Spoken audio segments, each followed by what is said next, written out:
पाकिस्तानी धरती पर आतंकवाद की जड़ें किस कदर फैली हैं, ये आतंकी कैंप उसका सबसे बड़ा सबूत है। और यही आतंकी कैंप दोनों मुल्कों के रिश्तों में सबसे बड़ा कांटा भी है।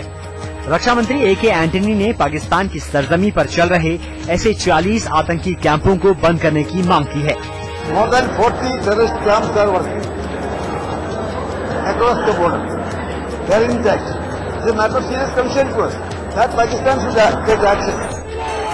पाकिस्तान में चल रहे इन आतंकी कैंपों को बंद करने की मांग भारत कई बार कर चुका है, लेकिन पाकिस्तान ने बयानबाजी से ज्यादा कभी कुछ नहीं किया।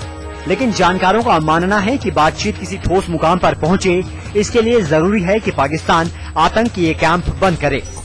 ये मुद्दा आतंकवाद का ऐसा है, कोई उठाया ना जाए, बात ही ना किया जाए, तो इसका फिर मतलब ये है कि आप ये वार्ता को, इसको ज्यादा जो गहराई से आप चाहते हो वो गहराई नहीं होती है। भारत और पाकिस्तान के बीच होने वाली बातचीत का क्या मतलब निकाला जाए?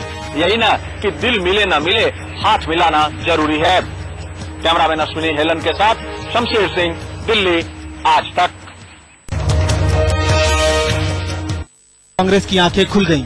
एक गोत्र में होने वाली शादी के खिलाफ खाप पंचायत के समर्थन में अपनी बात रखने वाले सांसद नवीन जिंदल को पार्टी ने नोटिस थमा दिया है। सर, कुछ ऐसा है कि खाप पंचायत के मामले पर आपने एक्सप्लेनेशन मांगा है या कोई खत लिखा है नवीन जिंदल को? लेकिन मैंने जानकारी तो मांगी है। कानून मंत्री ने भी इस मुद्दे पर सख्त रवैया अपनाते हुए पंचायतों के जालिम फैसलों को रोकने के लिए विधेयक लाने की तैयारी शुरू कर दी है। put an end. We are beginning a legislation, and that is with the Home Ministry. We have already sent the draft, and it is for them to bring out maybe the next session it may come. आज की तारीख में राजनेताओं के लिए राजनीतिक मजबूरी सबसे बड़ी चीज है, और शायद यही वजह है कि नवीन जिंदल जैसे एक प्रोग्रेसिव युवा नेता को इस तरह का बयान देना पड़ा, जिससे उनकी मुश्किलें तो बड़ी ही, उनकी पार्टी को भी शर्मिंदगी झेलनी पड़ रही है। कैमरामैन आलोक भटनागर के साथ सुमित अवस्थी, दिल्ली, आज तक।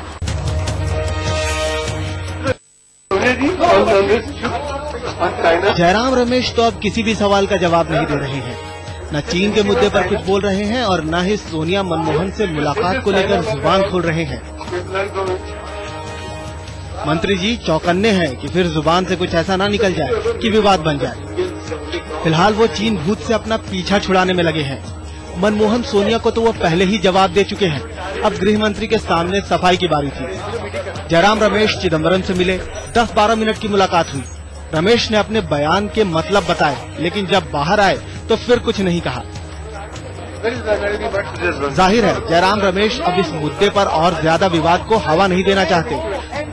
जयराम ने आज चिदम्बरम से मुलाकात की और अपने बयानों को लेकर तमाम सफाई दी कि आखिर क्या उन्होंने कहा था और क्यों उन्होंने कहा था। माना जा रहा है कि जयराम की तरफ से ये अपनी आखिरी कोशिश थी इस पूरे मामले को किसी तरीके से खत्म करने की। शमशेर सिंह के साथ सुमित अवस्थी, दिल्ली, आज तक। चिदम्बरम नक्सलियों के खिलाफ हमला बोलने का कोई मौका आजकल नहीं चूकते। CII के एक समारोह में आए चिदम्बरम ने एक बार फिर नक्सलवाद पर जमकर हमला बोला।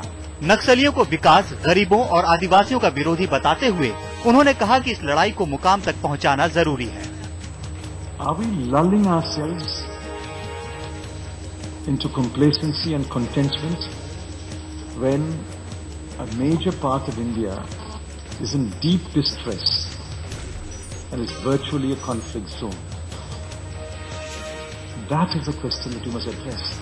नक्सल प्रभावित इलाकों में विकास की रफ्तार बढ़ाने पर जोर देते हुए चिदम्बरम ने औद्योगिक घरानों से भी इस मुहिम में शामिल होने की अपील की। I am saying government cannot do it alone.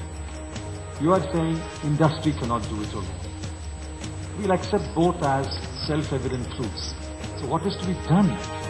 नक्सलियों के खिलाफ चिदम्बरम की मुहिम की हवा निकालने वाले पार्टी और मंत्रिमंडल में ही कई हैं। आशीष जोशी, दिल्ली, आज तक।